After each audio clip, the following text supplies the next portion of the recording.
महाराज, काय सांगू तुझ्या कृपेचा महिमा या जगाला. तू काय दिलं आम्हाला ते शब्दात वर्णन करताही येत नाही. अनुभवताना मात्र अंगावर शहारे येतात. काय सांगू स्वामीनाथा, न बोलता माझ्या मनातील सगळं कळतं तुम्हाला. काय मागू स्वामीराया, न मागता जे हवंय ते सर्व देता. किती हे लाड पुरवता तुम्ही लेकराचे.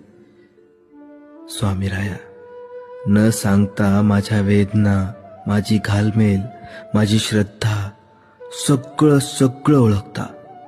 किती प्रेम करू, किती सेवा करू या माऊलीची, मोजता येत नाही आणि सांगताही येत नाही. महाराज, तुम्हाला पाहिलं की नकळत डोळे भरून येतात, अश्रू वाहतात. कारण ते अश्रू नाहीत, ते स्वामींच्या कृपेचे थेंब आहेत.